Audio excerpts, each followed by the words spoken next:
So the question is, I'm going to repeat the question in case you didn't hear.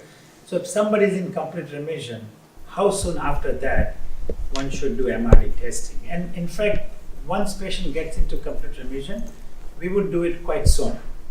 The reason is, so quite often the bone marrow done to confirm complete remission is also the bone marrow we send for our MRD testing. And the reason is this, that when we do bone marrow for complete remission, the proteins have already disappeared by more sensitive measure, what we call immunofixation. So they're immunofixation negative in urine, immunofixation negative in blood. And then we have to confirm the MRD, confirm the CR in the bone marrow, the 1 in 100 test. That bone marrow we usually send it. We don't want to do a second bone marrow 2 months later. So we send the same bone marrow for MRD testing. And the reason is that quite often we find that marrow to be negative. So when we achieve a conventional CR, we also find that they are quite often MRD negative. If they are not, I would repeat it 6 months or 12 months later by doing something in the middle. Not only that, once in a while, patients who have not strictly achieved complete remission also are still MRD negative. And the reason is that our remission is measured by protein. Protein comes from myeloma cells. Even though myeloma cells may have totally disappeared, there is still protein deposited in different parts of the body. They're just protein, it's not cancer, it's not myeloma, but it's there. And it keeps on coming back to the blood and our tests remain positive. So we quite often find that there are patients who would be on what would be called VGPR, very good partial remission. They are MRD negative. So that's surprising. How could somebody be MRD negative when there is still protein? But over time, that person goes into the traditional CR. It's because that protein slowly peels off and disappears. So answer to your question, I think when somebody is trying to confirm the CR is the time one can consider measuring MRD level by one of the tests. Does that happen in New Zealand as well? I don't know if you were speaking from the point of view of what happens in the States, but David, does that happen in New Zealand? We often do a bone marrow biopsy at the end of treatment and see how well we've done. If you're not on a clinical trial, we don't routinely do MRD testing because there isn't really a treatment decision we base that on, really. I mean, it's a good thing. On clinical trials, a number of people here have been on a local one where we have been doing MRD testing. So the technology is available here and it's not all that hard to do. It's just, we don't have an answer to we've got an answer, we don't have a question in a way. It's sort of a... So I would echo that point too, that MRD testing has become very routine on every study we do because that's part of the studies. But when patients are not on the study, the ideal situation, which is more study driven, may not be as necessary. So for example, I did say that maintenance treatment can be tailored by looking at MRD. Today, I'm not going to give anybody maintenance treatment because he's MRD negative. He's going to get MRD, he's going to get maintenance no matter what. Yeah. So I don't need to do MRD at that point because my decision is not going to change today. I had a patient who was on maintenance for 5 years. And he said, I'm going to get off. I'm a little bit uncomfortable. So I said, you've done very well. He was in complete remission. Beyond certain years, we don't have data whether continuing maintenance for 3, 5, or 10 years is good or not. And so the simple thing in his case was, let's do MRD and then see if you're negative, I'll feel comfortable stopping. And he says, I'll comfortable stopping too. So those are the situations where in real life, out of the study, one can do it. Otherwise, we don't have to routinely do it on everybody. We may get there one day when the studies have shown what we should do. So what you saw is sort of preamble to what is coming or may come. In a regular practice, frequently doing it is not as informative and it can actually be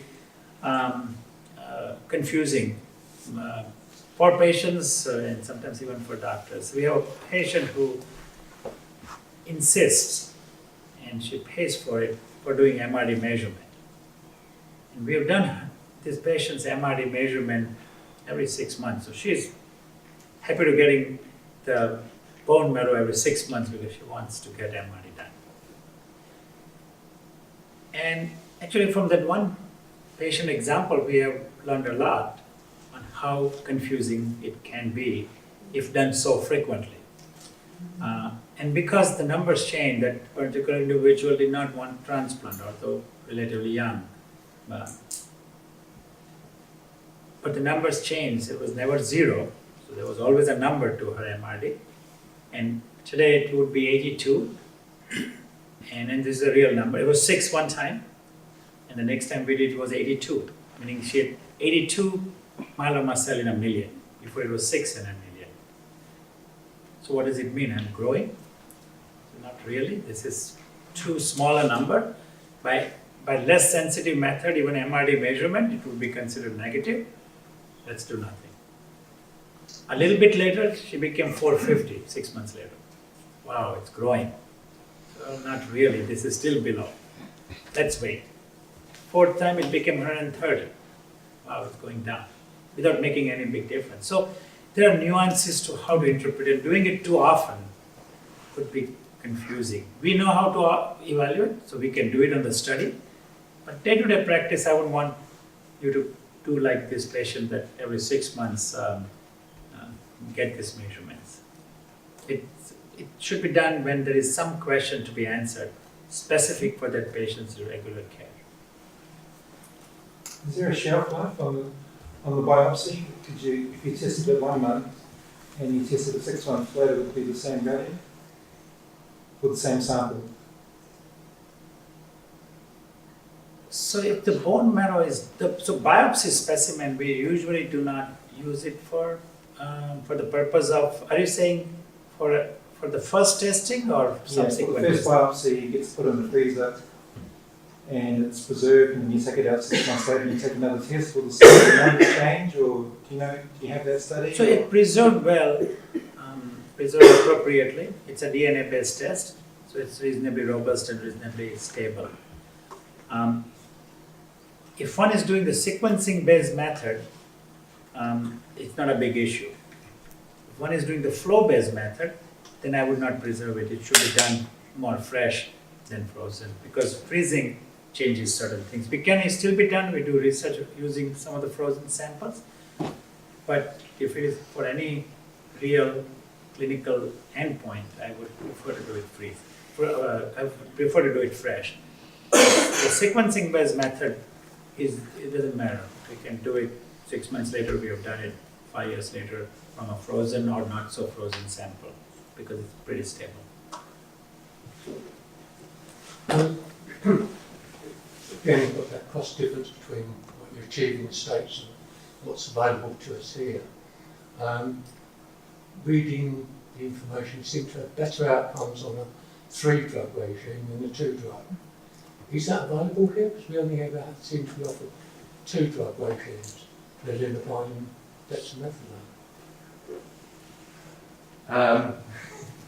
It depends on what stage of disease you're talking about. So in New Zealand, lenalidomide is available to 3rd-line patients, and there's been a number of trials done using the lenalidomide dexamethasone as the backbone and adding an extra drug. And every trial I can think of showed that the 3rd drug was better. We are limited in New Zealand in that 3rd drug, so there isn't anything that Pharmac funds. There's been a compassionate supply of carfilzomib available, but it's for people that failed lenalidomide, so we haven't been traditionally using it with that, but we use that as the next line of treatment. So there's been some clinical trials which have given us access to triplets, and we've been active in doing that, and New Zealand has recruited very well to a lot of the big trials. But for Pharmac funded, we don't have a 3rd drug to add to the mix. I think this is the scenario that exists in most of the world. So we in US complain about our healthcare system, but it's it's very unique and it's very different. The same situation exists in most of the Western Europe, where certain drugs that on the US side we would consider very standard is not yet available because of very many reasons as a standard practice. And because of that, I think patients are accrued on studies very robustly.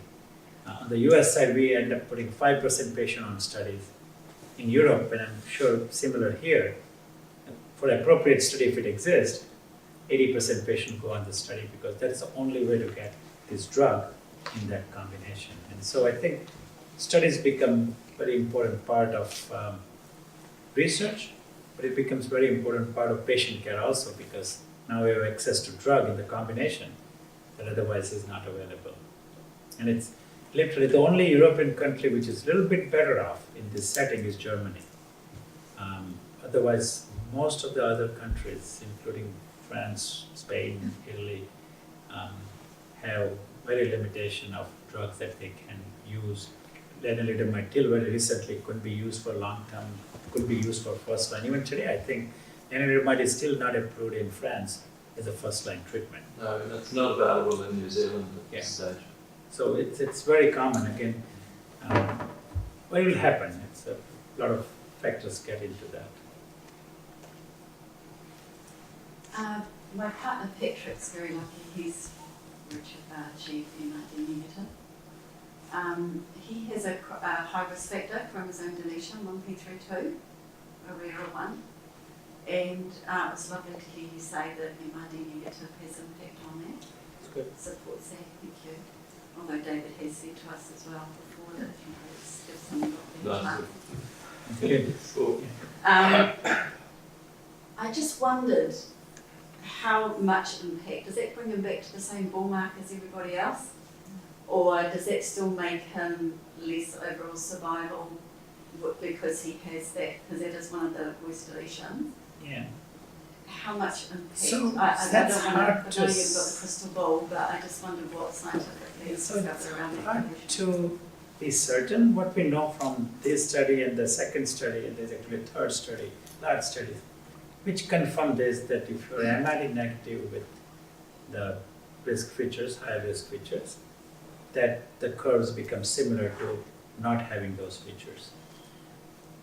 How those patients would do 3, 5, and 10 years later, we do not know as clearly, but the early curves are very encouraging. They look little like I showed, quite overlapping. So we are very encouraged about it. If I answer your question, I don't think I know what I'm talking. But I think the curves look such that the risk feature come up to where they should be without having those risk features. If one with high risk feature does relapse, those features will come up because that's the inherent in the myeloma cells.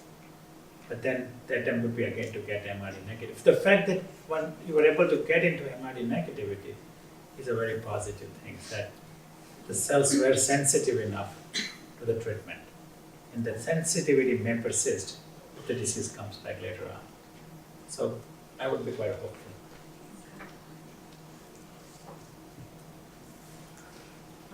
So basically, if you're MRD negative and you continue still having the stem cell transplant and the maintenance therapy and so on, I know you can't measure it, but would it mean that your myeloma cells might go down to, I don't know, 1 in a billion or 1 in a, and would that, do you think, even though you can't measure it and test it, do you think that would have an outcome on overall progression? Yeah, so I think today I would not change the treatment based on MRD negativity alone.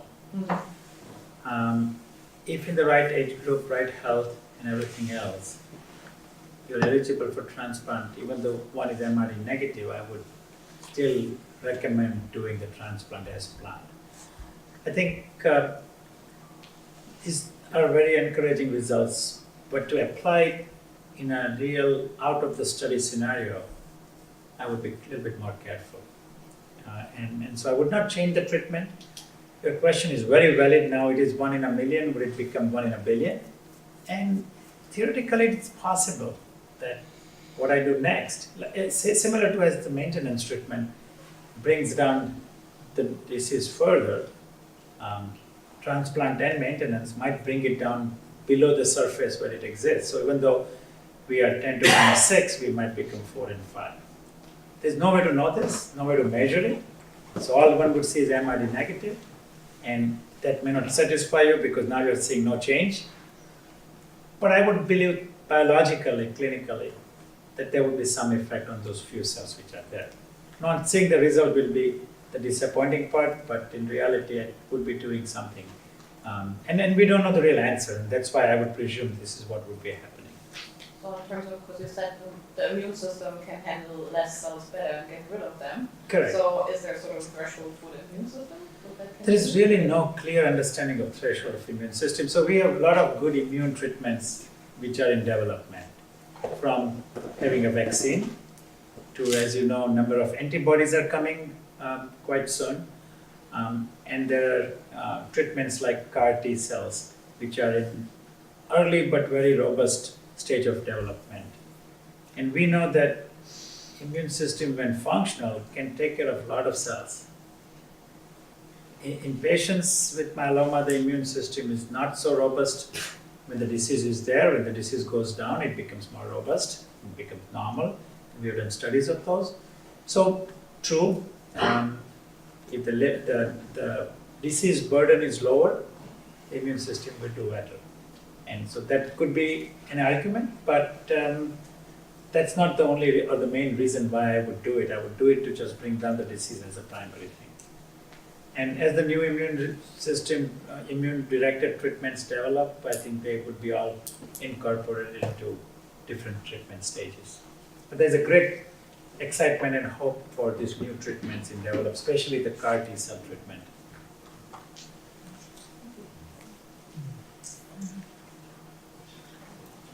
Now, all the questions so far have been on MRD, but feel free to ask other questions as well if you like. I was almost going to say that. Please. One more on MRD. It looks like all the research is comparing basically MRD minus and MRD plus. But what about, for instance, patients who have some count of like 1 to 1,000, right? How do they compare to MRD negative, for instance? So what we know, that's also a very good question. What we know is that deeper the better. So one in a million is sort of a threshold we have developed. We have been asked by FDA and other, can you not do 1 in a 10 million? The point is we can't do it not because of the technical part, but we can't get that much bone marrow. We need to get a lot of bone marrow to get there, so we can't do that.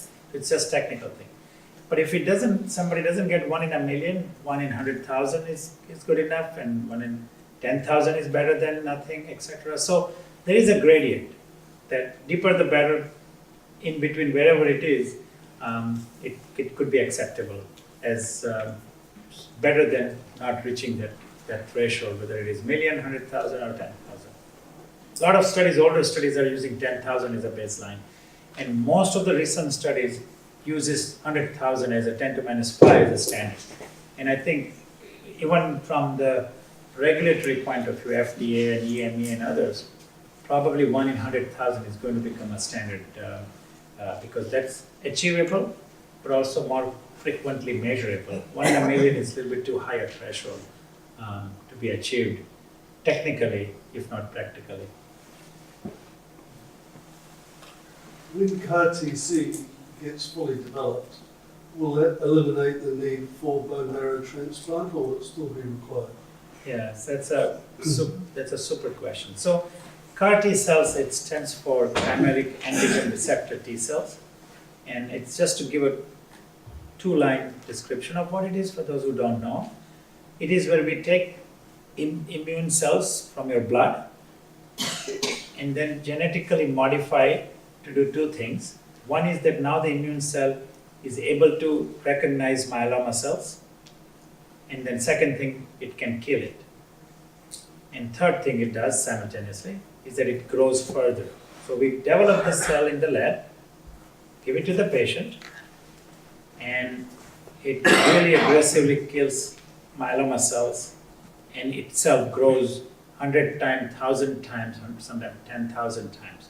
And this happens very quickly. When we give the cell in 2 days, myeloma is almost gone and the cells have expanded exponentially. Its effectiveness is very high. It works in 85-90% of the patient, even in a very advanced stage. So it's quite effective. But its sudden, tremendous growth, increase in number, causes also significant side effects, serious side effect. It's called cytokine release syndrome. And it is also serious enough that patient can die from the side effect. So we are in the process of both identifying its efficacy, but also trying to learn how to mitigate the serious side effect. Now, I think it's going to get, at least in the United States, it's going to probably get approved by next year this time. The main study that is meant for approval is finished. Results are outstanding, so we need just time to collect all the data, submit to FDA, and they're agreeing with the results to approve. And the results look good enough that I'm very hopeful that will happen. But its approval does not mean it would be utilized for everybody at every stage. It will be quite selected depending upon various features.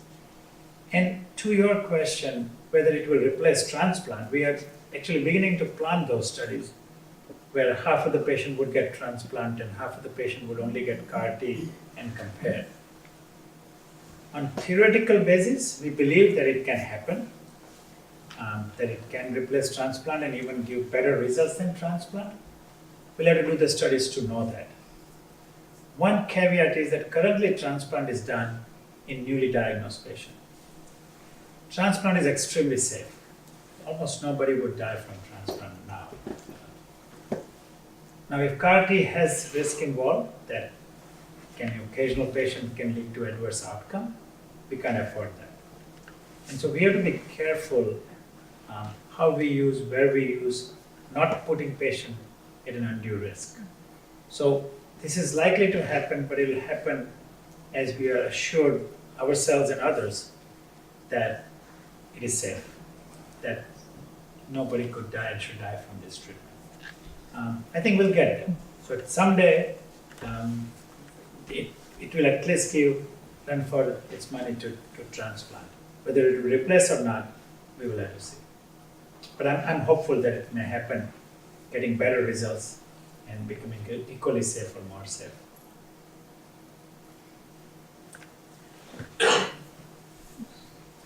Just regarding stem cell transplant, and maybe David can listen too. You say in New Zealand we might get a chance of one stem cell transplant, obviously depending if you're eligible well enough, whatever. Then obviously there's times where you hear about and you read about in New Zealand that people have had two stem cell transplant. I think overseas, say American, that they can have perhaps several, depending. That's America.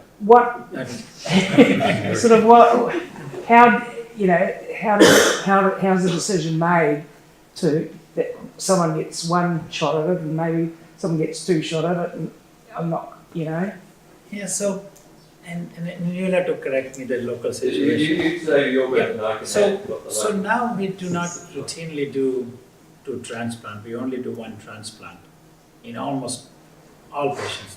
I wouldn't say majority, almost all patients. There was time when we did two transplant back to back for various reasons. The rationale was that when we give regular treatment, we don't give one treatment. We give 5, 6, or 7, 8 cycles. How can one transplant fix everything? And that was the rationale to do two back-to-back transplant. And there is some data that it provides benefit. But all these things were true in the setting where we did not have any of the new drugs. We didn't have thalidomide, lenalidomide, pomalidomide, bortezomib, carfilzomib, etc., etc. With all these new drugs, we achieved so much better responses, even with two drugs, and even better with three, that the need for doing multiple transplant has gone down. And so routinely we do not do two transplant, it's only one transplant. We do collect, or used to collect, stem cell for two transplant. One we'll keep in the bank and one we'll use for transplant. And the second transplant is considered as a late option if the remission from the first transplant was quite long. So if somebody's myeloma did not come back for say 6 years or more or something like that after first transplant, then theoretically one can use the stem cell again to a second transplant. And our usual teaching is that second transplant will at least maintain the remission half of the time of the first one. So if the first was 6, I can presume it would be 3. No guarantee. It could be longer, it could be shorter. But that's the general thing. So if somebody's myeloma came back in 2 years, the second transplant is not going to be so useful. Versus if it's 6 or 10 years, maybe it will be considered. So that's a general algorithm right now, is what we utilize. Our bank, which stores the stem cell, looked at how often did we use the second transplant. And not because patients were not in remission for a long period. A lot of patients are in remission for a long period of time. But then they don't want to go for a second transplant. And so in the end, the frequency of using second transplant, despite patients having long remission, was so small that our stem cell bank people said, do you really want to collect cells for two transplant? I mean, it's just occupying the space. There is even some movement to not even collect enough cells. We still try to in some cases, but not always anymore. That's not all that dissimilar from locally, because I guess there's 2 transplants you can do together as part of initial treatment, and we haven't done a lot of them in New Zealand. There's some recent data showing that for high-risk people that might be a useful thing, and particularly in New Zealand where we don't have such good access to the other good drugs, that it becomes an option, and so we're sort of moving that way in Auckland. For second transplants, again, it's if you've done very well after the first and you're young, then it does become a viable option to do a second one. But the average age of diagnosis of myeloma is about 70 in New Zealand.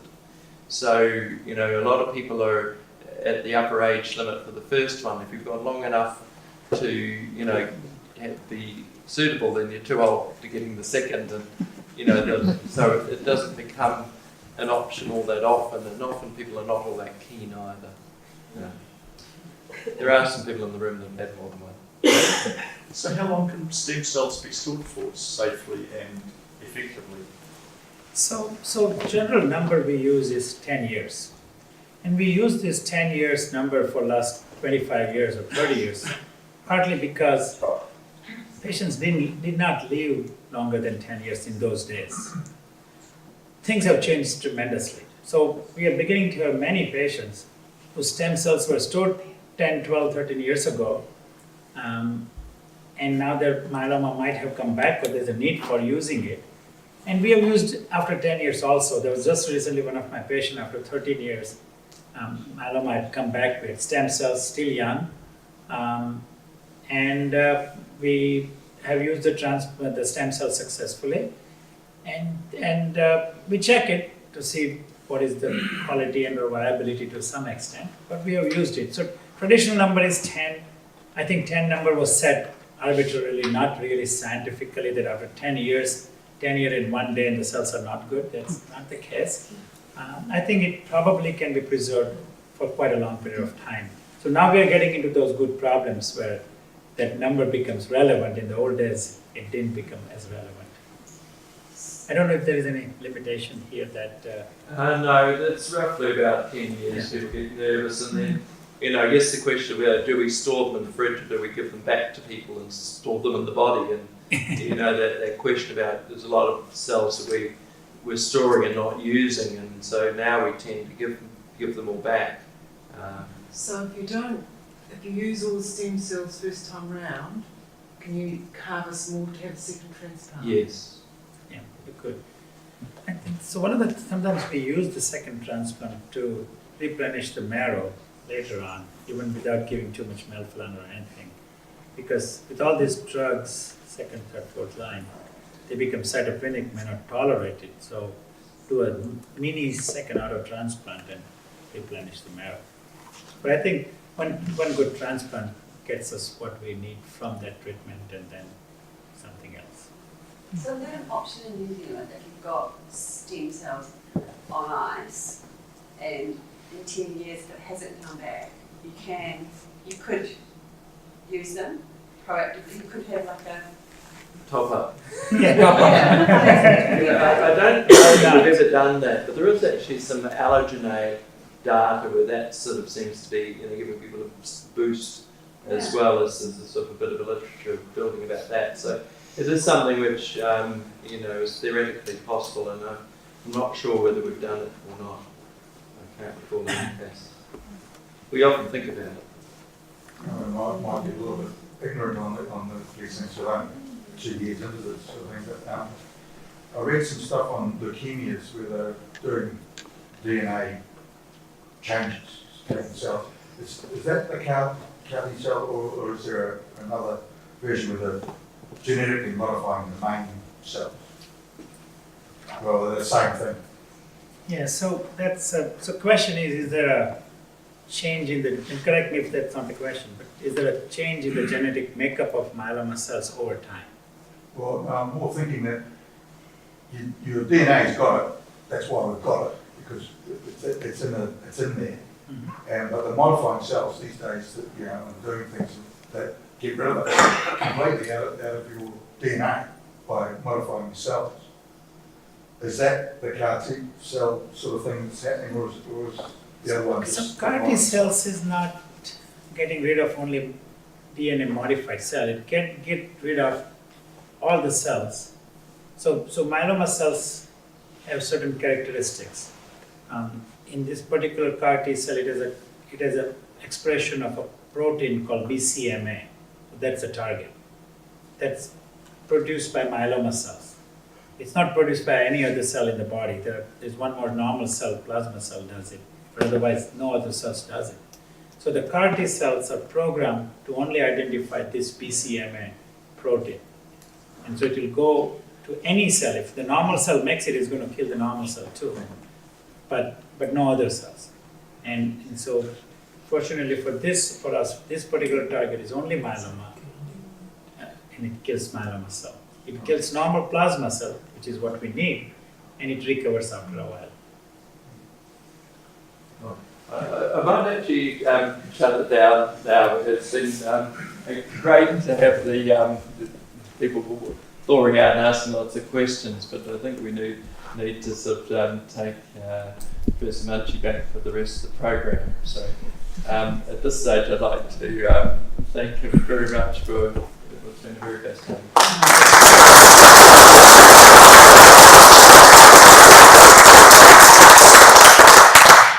And thank you all for coming, and it's been great. And we're hopefully been taping the talk, and it's going to be posted online, both at Myeloma New Zealand and the Leukemia Blood Foundation.